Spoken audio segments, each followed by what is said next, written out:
And I now have the honor to introduce Rear Admiral Cathal Flynn, who knew him in SEAL Team 1 and was with him the day he died. Thank you.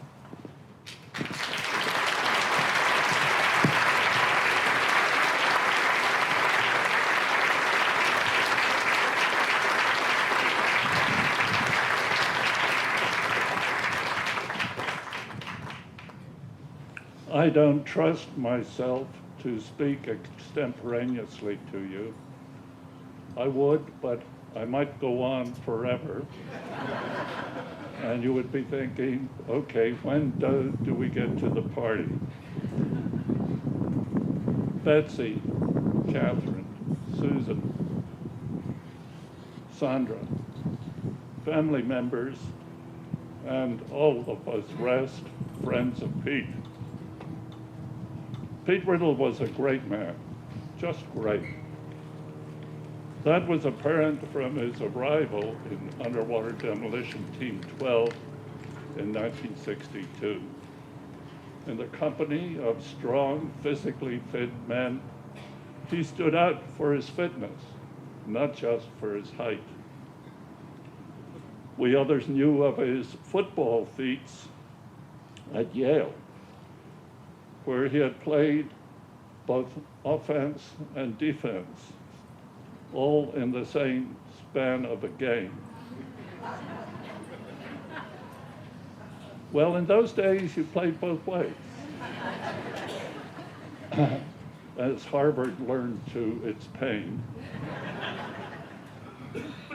So his stamina wasn't surprising. His appearance and demeanor were impressive, as was his baritone voice that on operations conveyed authority without menace, as well as calm expectations that orders would be followed. When raised at all, that voice was most often raised in laughter. Innately dignified, Pete was the friendliest of men, impressive but not impressed by himself. Pete's calmness stood him well on an underwater training right out here in the bay. One day here, he and his platoon were doing an underwater hull search of a cruiser. Cruiser, for anyone who has nothing to do with the Navy, doesn't know anything about ships, is a pretty big ship. He and his platoon were searching the bottom for practice limpet mines. For the exercise, the ship was meant to turn off all its seawater intakes. This time, an intake was left on. It wasn't, as we say in the Navy, it wasn't secured. Pete was in the line of scuba swimmers going along the ship from stem to stern, and it was just his bad luck that where he was swimming would take him right to the intake, and it did.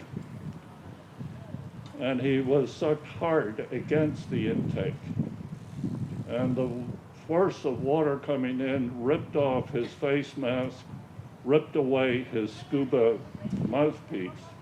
So there he was, partially blind, out of air, and pinned against the bottom of the ship.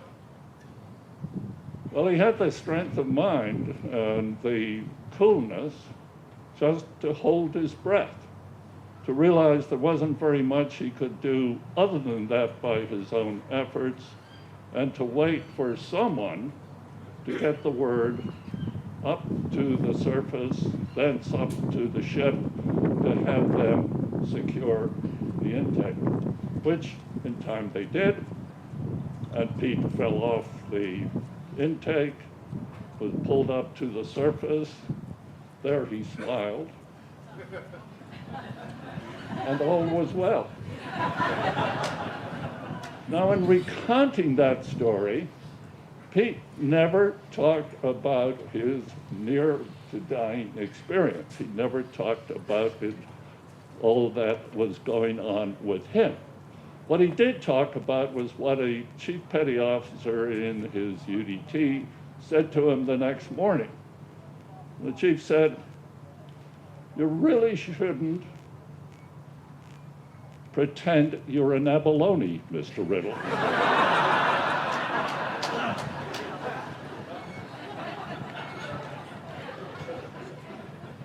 Although Pete intended all along to go to law school, it had no effect on his performance as a naval officer.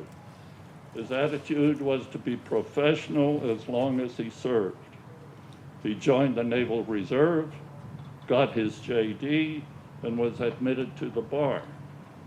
He then did something surprising at the time. He requested and was granted a return to active duty, this time with SEAL Team 1, which by then was hotly engaged in the war in Vietnam. To him, his reasons were straightforward. Men with whom he had served in the teams were returning to Vietnam for their second or third tour over there, and he hadn't been once. Second, he couldn't stay on the sidelines, an older, thoroughly trained naval reservist, while tens of thousands of teenagers were being drafted and sent to Vietnam. He just couldn't do that. For Pete, there was no issue. He stepped forward and was soon leading a SEAL detachment involved in conducting special operations far into North Vietnam. At the time, the operations were top secret, and it wasn't until 30 years later that he and his SEALs were included in the award of a Presidential Unit Citation for their work at that time. Having done this duty, Pete returned to the reserves, initially preparing to augment the regular forces in operations against the Soviet Union, and its satellites had a Third World War broken out. It's thanks to him and to his contemporaries, some of whom are here today, the Naval Special Warfare Reserves were able to augment the regular forces, the active duty forces, so effectively later in the Balkans, the first Gulf War, and the post-9/11 conflicts. He was promoted several times, eventually to Captain, U.S. Naval Reserve. Time passed. For the last year of his life, I was privileged to spend time with Pete. A good bit of it at the Naval Amphibious Base, where we went to swim. He was Coach Pete. If I did well, he would say that was workmanlike.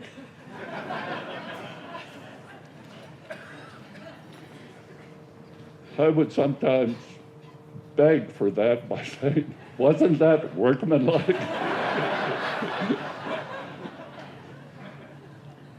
We would recall our days as UDT and SEAL contemporaries, speak of brave men we knew, admire even more the heroism and competence of today's SEALs, and give trainees when we saw them, an encouraging, we hoped, hoo-yah. Hoo-yah is the SEAL touch.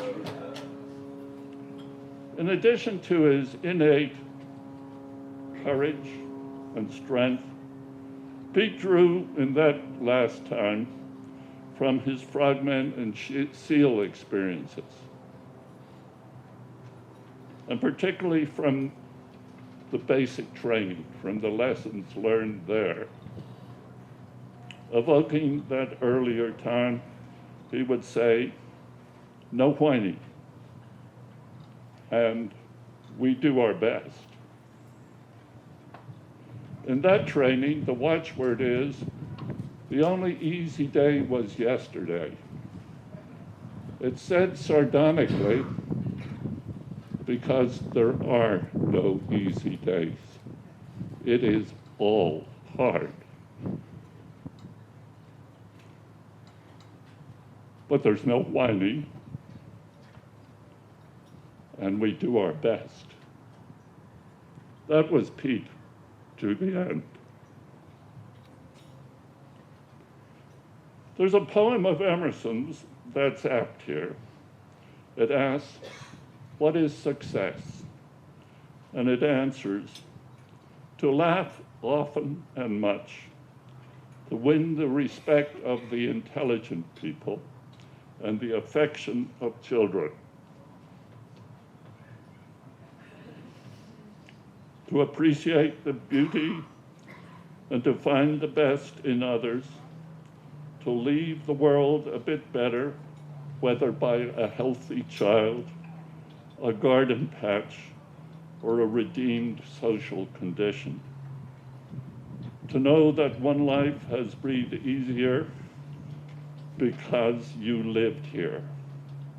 This is to have succeeded. That was Pete. Hoo-yah, Pete!